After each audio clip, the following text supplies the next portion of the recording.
Hello അസ്സാം വലൈക്കും. അപ്പോൾ ഇത് ഞങ്ങൾ ഓഫ് ഡേൻ്റെ അന്ന് എടുത്തൊരു വീഡിയോ ആണ്. രാവിലെ മുതൽ റൂമിൽ ഇങ്ങനെ ബോറടിച്ചിരിക്കുന്നതുകൊണ്ട് നോമ്പ് പറഞ്ഞിട്ട് ഞങ്ങൾ നേരെ പുറത്തോട്ട് ഇറങ്ങി. ഇപ്പോൾ ഞങ്ങൾ മിക്ക ദിവസം ഇതുപോലെ നോമ്പ് പറഞ്ഞതിന് ശേഷം പുറത്തോട്ട് ഇറങ്ങാറുണ്ട്. ഇതാണ് ഞങ്ങൾ ഒക്ടോബർ ലവാശ്. ഞങ്ങൾ മിക്ക ദിവസം ഇവിടെ നിന്നാണ് ഫുഡ് കഴിക്കാറ്. അപ്പോൾ ഞങ്ങൾ ഐസ്ക്രീം കഴിക്കാനായിട്ടൊന്ന് പോണത്.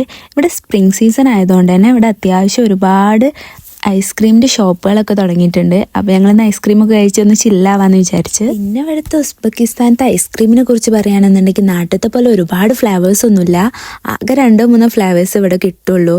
അതിൽ തന്നെ ഞങ്ങൾ ചോക്ലേറ്റ് ഫ്ലേവറാണ് പറഞ്ഞത്. ഞങ്ങൾക്ക് എല്ലാവർക്കും ഇഷ്ടം ചോക്ലേറ്റ് ആണ് കൂടുതലും. പിന്നെ അവിടെ പാത്രത്തിൽ ഇരിക്കുന്ന ഷുഗർ ബോൾസും ജംസും എല്ലാം ഐസ്ക്രീമിൻ്റെ മണ്ടക്കിടാൻ ഞങ്ങൾ പ്രത്യേകം പറഞ്ഞിരുന്നു. ഇവിടുത്തെ ഉസ്ബെക്കിയൻസിനും ഐസ്ക്രീം ഭയങ്കര ഇഷ്ടമാണ് തോന്നുന്നത്. കാരണം എപ്പോൾ വന്നാലും ഈ ഷോപ്പിൽ ഭയങ്കര റഷ് ആയിരിക്കും.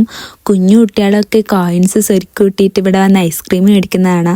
ഞങ്ങൾ പോയപ്പോഴും കുഞ്ഞു കുഞ്ഞു കുട്ടികളുണ്ടായിരുന്നു ഐസ്ക്രീം മേടിക്കാൻ നിൽക്കുന്നത്. ഐസ്ക്രീം അത്യാവശ്യം നല്ല ടേസ്റ്റൊക്കെ ഉണ്ടായിരുന്നു.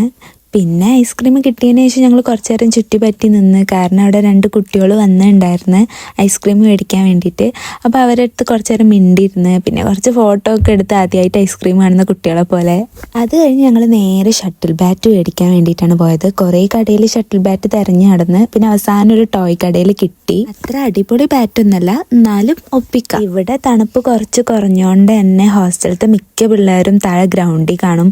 വോളിബോളും ഷട്ടിൽ ബാറ്റും ഒക്കെ ആയിട്ട് എല്ലാവരും ഓരോ ഗെയിമിലായിരിക്കും. ഇന്ത്യൻസ് മാത്രമല്ല, ഉസ്ബെക്കീസും ഇന്ത്യൻസും എല്ലാവരും കൂടെ ഒരുമിച്ചാണ് ഗെയിം കളിക്കുക. നല്ല രസമാണ്. ഹോസ്റ്റൽ ഇത്രയും വൈബാണെന്ന് ഇപ്പോഴാണ് മനസ്സിലാവുന്നത്. പിന്നെ ഞങ്ങൾ ക്ലാസ്സിലെ പിള്ളേരും എല്ലാവരും കൂടെ ഒരുമിച്ച് ഷട്ടിലൊക്കെ കളിച്ച്. അപ്പോൾ ഇന്ന് അത്രയൊക്കെ ഉള്ളൂ. ഇതൊക്കെയാണ് ഇന്നത്തെ വിശേഷം. Okay, by.